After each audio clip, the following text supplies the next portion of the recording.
बहू पर विश्वास तो करो। जब से पारुल की शादी पक्की हुई थी तब से घर में हर रोज किसी न किसी का आना लगा ही रहता। कभी कोई आ जाता तो कभी ये लोग खुद शॉपिंग के लिए निकल जाते। ज्यादा समय नहीं था, हड़बड़ी में गड़बड़ी ना हो इसलिए सब सामान की लिस्ट तैयार थी। इन सब काम का बीड़ा उठा रखा था घर की बहू भाविका और बेटे नवीन ने।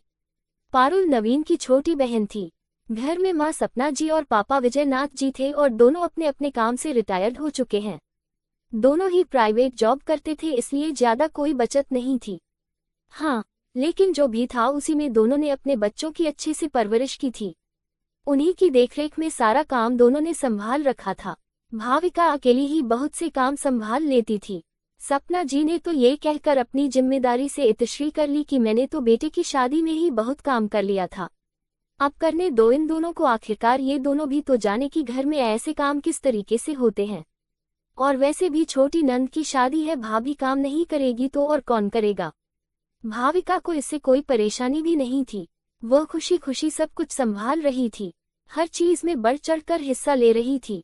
सास ससुर के कमरे की अलमारी खराब हो चुकी थी इसलिए उसने खुशी खुशी अपने कमरे की एक अलमारी खाली भी कर दी थी, जिसमें पारुल के कपड़े और बाकी का सामान रखा हुआ था। वैसे भी वो बहू का कमरा था तो उस कमरे में हर कोई एकदम से नहीं आता था, इसलिए भाविका के कमरे में ही सामान रखा गया था। पर एक चीज उसे बड़ी अजीब लगी थी।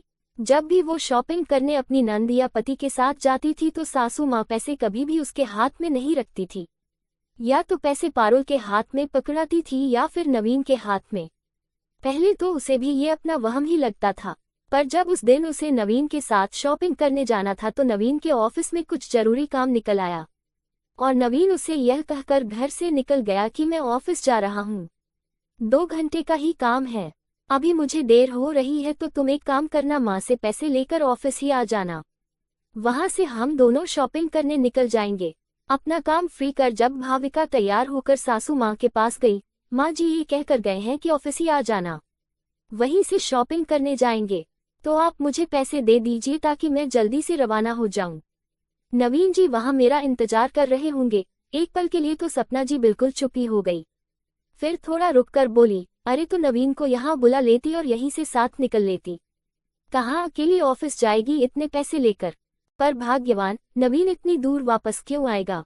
भाविका सही तो कह रही है, ये वहां चली जाएगी तो कितना समय बच जाएगा दोनों का। हाँ वह तो ठीक है, लेकिन ससुर जी की टोकने पर पता नहीं क्या सोचकर सासू माँ पैसे देने को तैयार हो गई।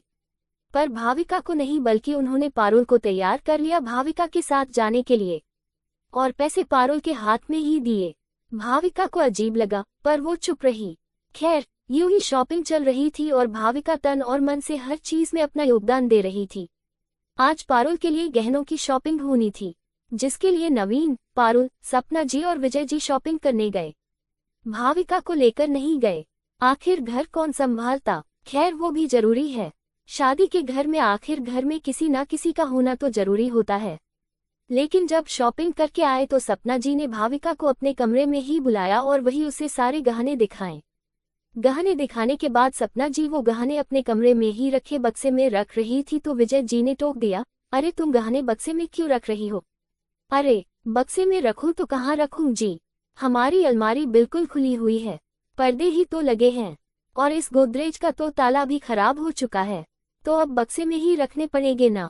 अरे तो बक्से में रखने की जगह तुम नवीन के कमरे में अलमारी में क्यों नहीं रख देती पारुल के सामान के साथ, वहां कम से कम सेफ तो रहेंगे। अरे गहने हैं, ऐसे कैसे उस कमरे में रख दूं, कहीं गुम हो गए या चोरी हो गई तो क्या करेंगे हम लोग। इतनी महंगी चीज दोबारा थोड़ी ना बनती है, कैसी बात कर रही हो, ऐसे कैसे गुम हो जाएंगे, उल्टा वहां अलमारी में गहने सुरक्षित ही रहेंगे। वह तो ठीक है, लेकिन क्या बहू इन्हें संभाल पाएगी।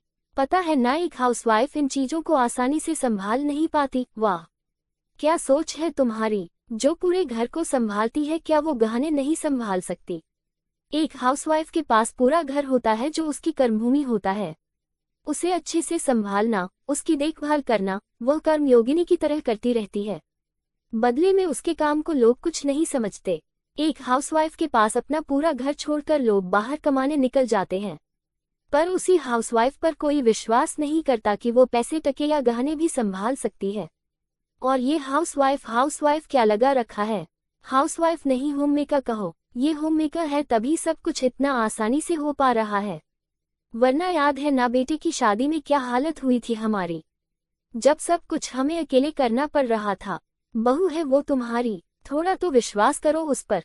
जब से शॉपिंग शुरू हुई है मैंने कई बार नोटिस किया है, ना तुम बहू के हाथ में पैसे रखती हो और अब गहनों के लिए भी तमाशा कर रही हो। थोड़ा तो विश्वास करो उस पर। हाँ जी, ये बात तो मैंने कभी ध्यान ही नहीं दी। जब मैं नौकरी करती थी तब तो अम्मा जी घर संभालती थी, मैंने तो शायद अपना घर संभाला भी नहीं। चलो कोई बात नहीं, देर आए दुरुस्त आए। मैं ये गहने भाविका के कमरे में ही रख देती हूँ, कहकर सासू माँ गहने लेकर चल दी भाविका के कमरे की तरफ। वही बाहर खड़ी भाविका अपने ससुर जी की बात सुनकर आज अपने होममेकर होने पर गर्व महसूस कर रही थी। दोस्तों, आपको ये कहानी अच्छी लगी हो तो प्रतिदिन कहानी पढ़ने के लिए चैनल को लाइक, शेयर और सब्सक्राइब जरूर करें और कमेंट में अपना राय जरूर बताएं। धन्यवाद।